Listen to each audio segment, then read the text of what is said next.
Michael Schumacher. You see, Schumacher didn't just win races, he rewrote how ruthlessness is seen in Formula One. In 1994, at the season finale in Adelaide, Schumacher collided with Damon Hill in a title-deciding moment.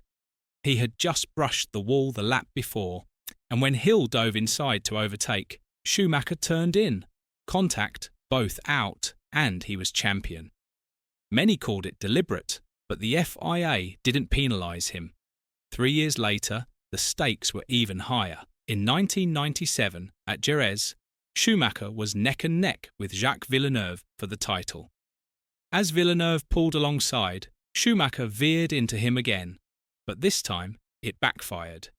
His car was damaged and retired, while Villeneuve survived to win the title. The FIA launched an investigation and declared Schumacher guilty of deliberate and dangerous driving. He was disqualified from the championship entirely. No points, no runner-up, nothing. These incidents sent shockwaves through the sport.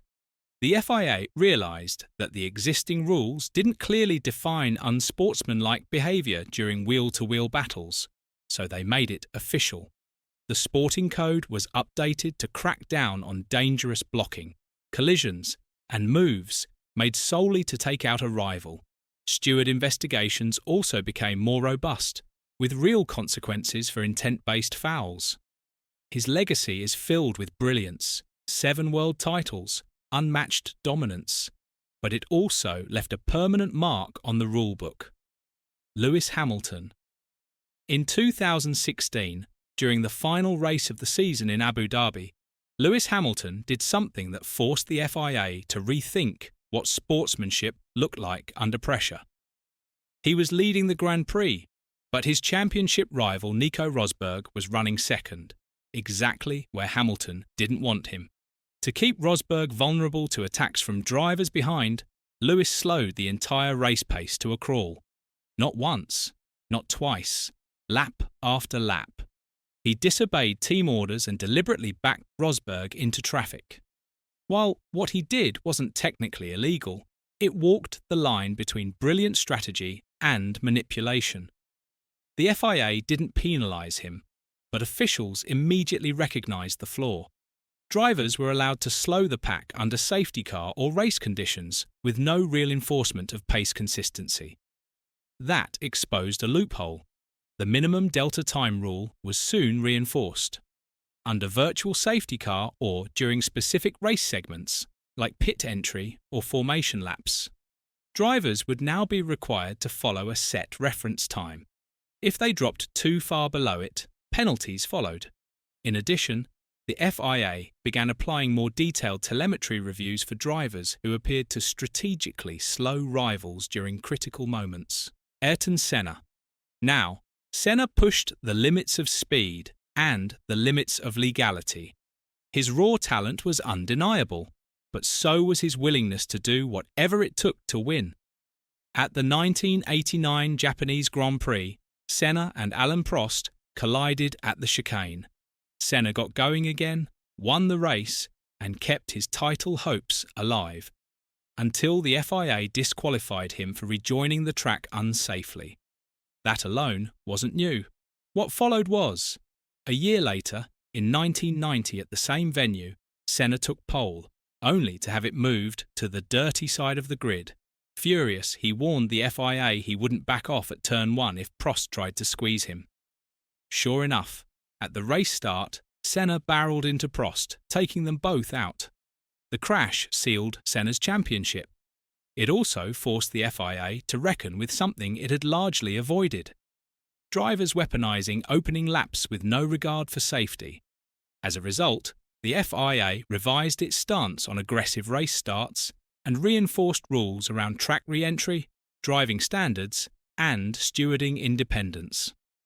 Moving forward, first lap contact came under heavier scrutiny, and stewards were given greater authority to investigate dangerous manoeuvres no matter who was involved. His brilliance redefined racing, but his no-compromise style changed how Formula One viewed racecraft ethics. Rubens Barrichello. He was the face of one of F1's most controversial finishes, and the reason team orders got banned. His 2002 Austrian Grand Prix sparked one of F1's most infamous rule changes. After leading the entire race, he was ordered by Ferrari to slow down and let Michael Schumacher pass just meters from the finish line. The move caused a global outcry.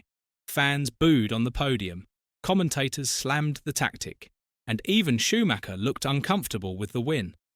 The FIA reacted by introducing a rule banning team orders that interfere with the race result, starting in 2003.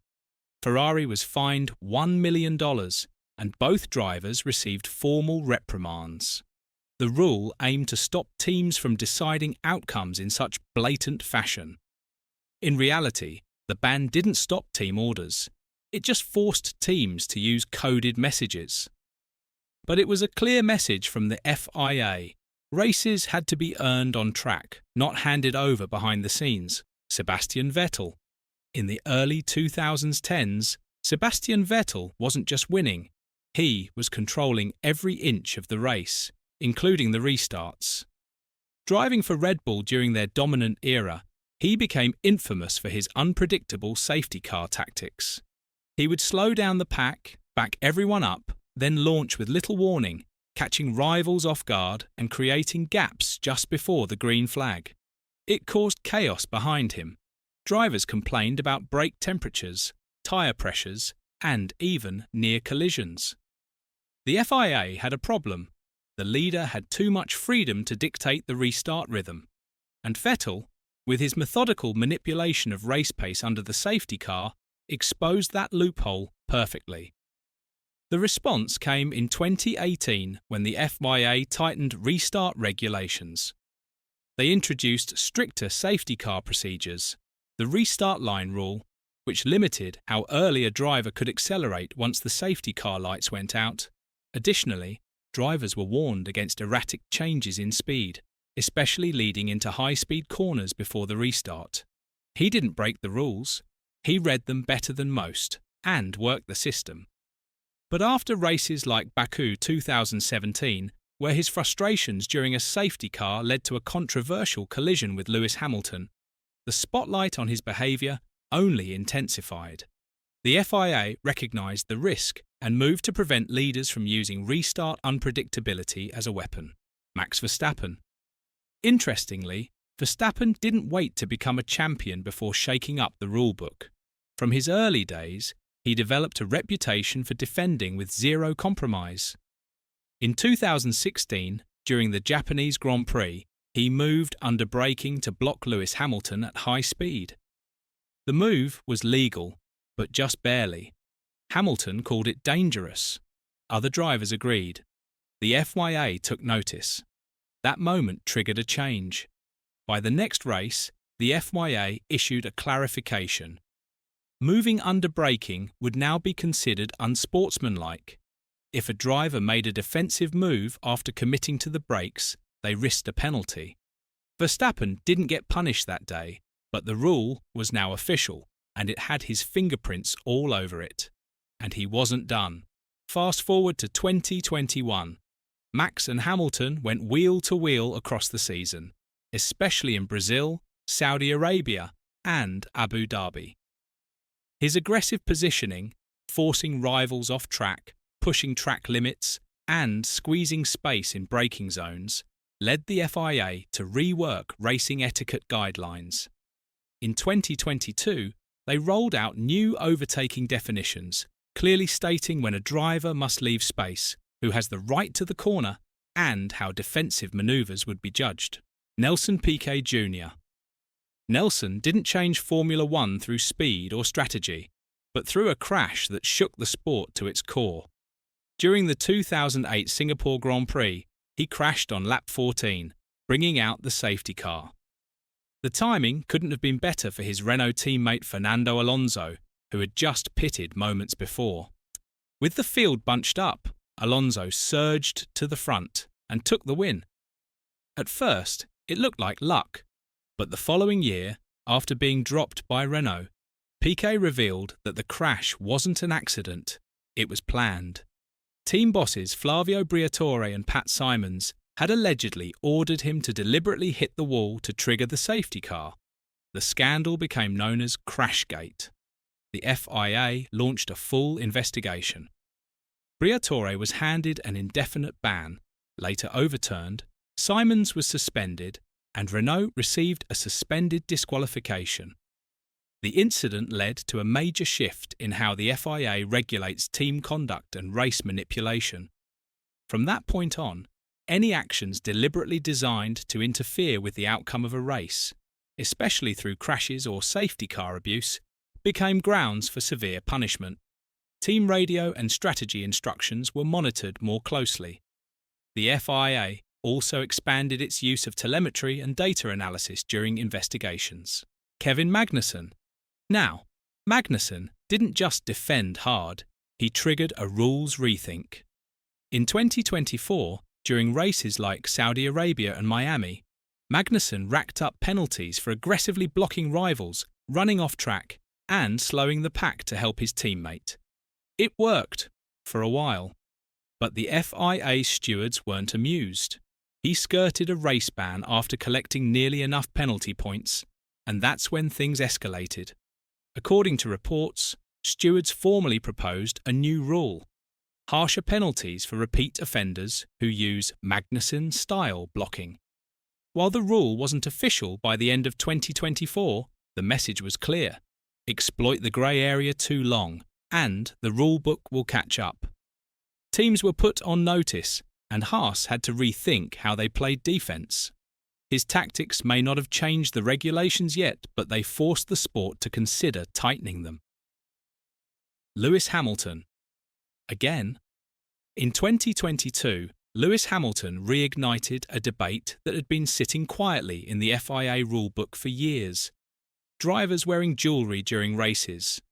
The regulation itself wasn't new. Since 2005, the FIA had technically banned the wearing of body piercings, chains, and rings during competition.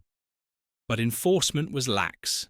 Drivers wore watches, nose rings, and earrings without consequence, until suddenly it became a front-page issue. Ahead of the Miami Grand Prix, the FIA decided to enforce the rule strictly, citing safety. Fire risks, medical complications, and helmet removals were the key concerns. But the spotlight immediately turned to Hamilton, who had long raced with earrings and a nose stud. When asked to comply, Hamilton didn't back down. He showed up to the press conference wearing 3 watches, multiple chains, and rings on every finger, making the protest crystal clear.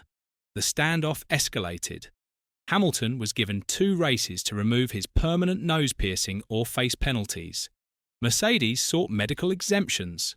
The paddock split. Some drivers called the rule fair, others questioned the timing and motive.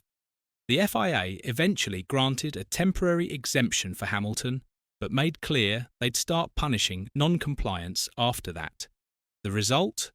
The jewellery rule, buried in technical regulations for over a decade, was thrust into public debate and rewritten for clarity. Medical exemptions, enforcement procedures, and visible accessories were all reviewed and revised. So now you know the drivers who pushed F1 past its limits, who turned speed into strategy and strategy into rule changes. But here's the real question. Which current F1 star is secretly bending the rules right now and might just force the next rewrite of the rule book? Let us know your pick in the comments.